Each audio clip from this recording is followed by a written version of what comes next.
우리는 지난 시간에 하나님을 존중히 여기면 존귀한 자로 살 수 있다고 말씀드렸습니다. 하나님을 무시하고 하나님이 없는 것처럼 죄를 즐기고 사는 것이 인간답고 존귀하게 사는 것이 아니라 하나님을 존중히 여기는 것이 가장 인간이 존귀하게 사는 길이라는 것을 말씀을 통해서 살펴보았습니다. 오늘은 두 번째로 우리가 어떻게 하면 존귀한 자로 살 수 있겠는가에 대해서 살펴보려고 합니다.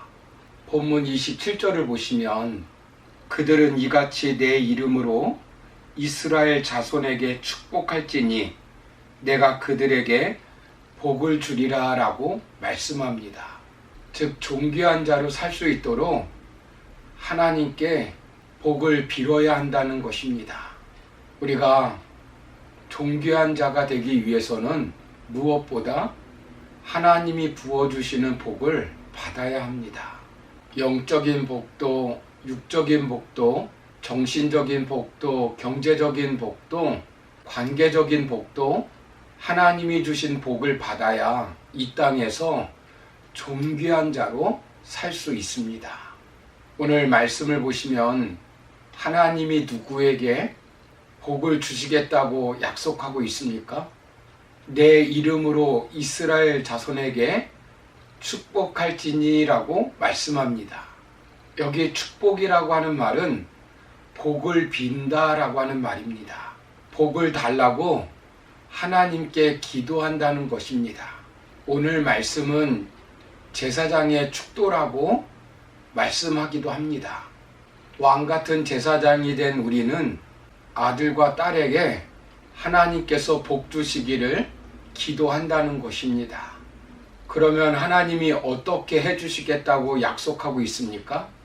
내가 그들에게 복을 주리라 라고 약속하고 있습니다. 복은 하나님이 주시는 것입니다.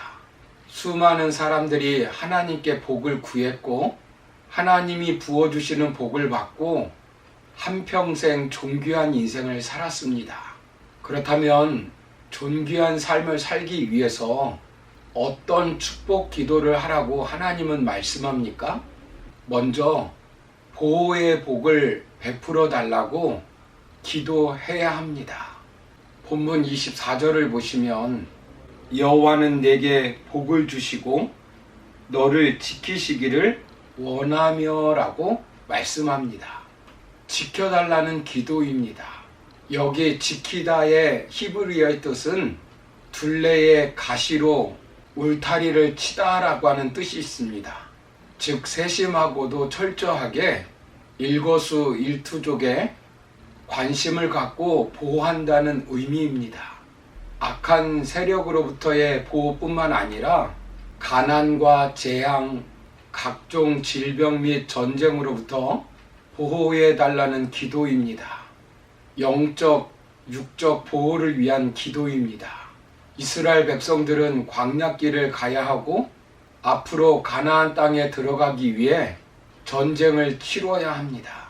가나안 땅에 들어가 외부적인 세력과 내부적인 기근과 질병과 싸워야 합니다.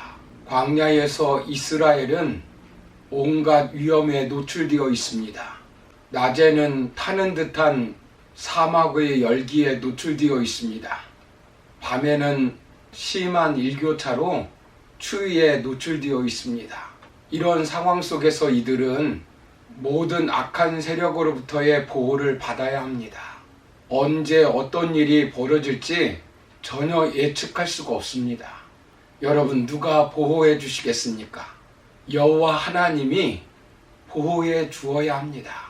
그래서 제사장 아론과 그의 아들들을 통해 이스라엘 백성들을 위해 지켜달라는 축복 기도를 계속 드리게 하라는 것입니다. 오늘날 우리도 광야 같은 세상을 살고 있습니다. 사탄은 우는 사자처럼 삼킬자를 찾고 있습니다. 갖가지 좋은 것으로 달콤한 것으로 광명의 천사로 미혹하고 있습니다. 코로나19로 우리가 어려운 시간을 보내고 있습니다. 코로나19로 어려운 시간을 보내고 있는 가운데 하나님께서 지켜주시지 않으면 우리가 복된 삶을 살 수가 없습니다. 그래서 우리는 복의 근원은 하나님이라는 사실을 믿고 코로나19로 어려운 때일수록 하나님을 멀리하지 말고 하나님께 기도해야 합니다. 역대하 7장 13절부터 14절을 보시면 혹 내가 하늘을 닫고 비를 내리지 아니하거나 혹 메뚜기들에게 토산을 먹게 하거나 혹 전염병이 내 백성 가운데에 유행하게 할 때에 내 이름으로 일컫는 내 백성이 그들의 악한 길에서 떠나 스스로 낮추고 기도하여 내 얼굴을 찾으면 내가 하늘에서 듣고 그들의 죄를 사하고 그들의 땅을 고칠지라 라고 말씀합니다. 히스기야 왕은 왕으로 존귀한 삶을 살지 못하고 질병으로 비천한 인생으로 추락하였습니다. 그때 기도하여 존귀한 인생으로 회복하였습니다. 그러나 아사 왕은 심한 중병 가운데 있는데도 하나님께 기도하지 않고 의사들의 도움만 구하다 결국 하나님이 지켜주시는 복을 누리지 못하고 존귀한 삶을 살지 못하였습니다. 우리가 존귀한 삶을 살려면 지켜주시는 복을 주시는 하나님께 기도해야 합니다. 이 시대는 무엇보다 안전이 중요한 때입니다. 우리 하나님이 우리를 보호해 주시고 우리 하나님이 우리 민족을 보호해 주셔야 하고 우리 하나님이 우리 교회와 우리 자녀들을 보호해 주셔야 합니다. 핵으로부터 환경 재앙으로부터 바이러스로부터 사고와 환난으로부터 하나님이 보호해 주셔야 합니다. 우리가 살고 있는 이 시대에 코로나로 얼마나 많은 사람들이 죽었습니까? 러시아와 우크라이나 전쟁으로 인해서 많은 사람들이 죽고 재산 피해가 많았습니다.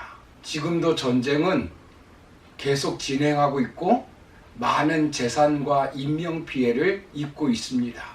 기근과 열대성 기후로 많은 곳에서 많은 사람들이 죽고 재산 피해를 입고 있습니다. 우리를 하나님이 지켜주시지 않으면 우리는 순식간에 비천한 자가 될 수 있습니다.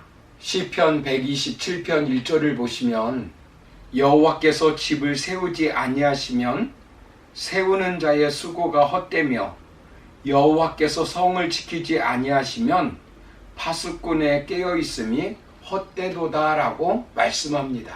사랑하는 성도 여러분, 하나님이 보호하시면 광야와 같은 세상이지만 우리는 존귀한 자로 승리하며 살 수 있습니다. 하나님이 보호하니까 다니엘이 사자굴에서도 살아나 존귀한 국무총리로서 임무를 무사히 수행하였습니다. 하나님이 보호하니까 베드로가 감옥에 갇혔지만 풀려나 복음을 전하며 존귀한 자로 살았습니다. 하나님이 지켜주시니까 애국 백성들의 장자가 죽을 때에 문설주와 문인방에 어린 양의 피를 바른 이스라엘 백성들의 집 아이들은 보호를 받았습니다.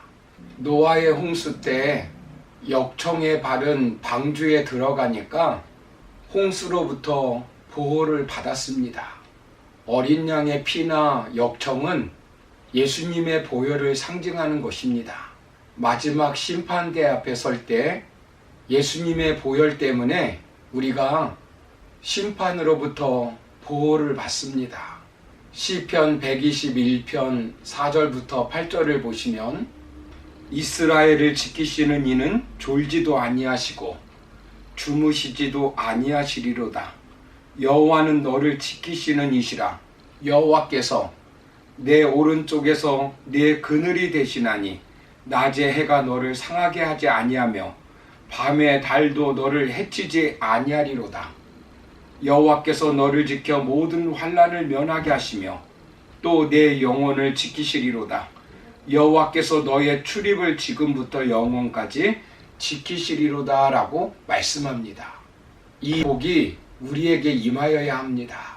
그러므로 우리가 존귀한 자로 살기 위해서는 하나님의 복을 구하여 이 땅에서 하나님이 주시는 보호의 복을 받고 존귀한 자로 살아가는 저와 여러분 되기를 주님의 이름으로 축원합니다.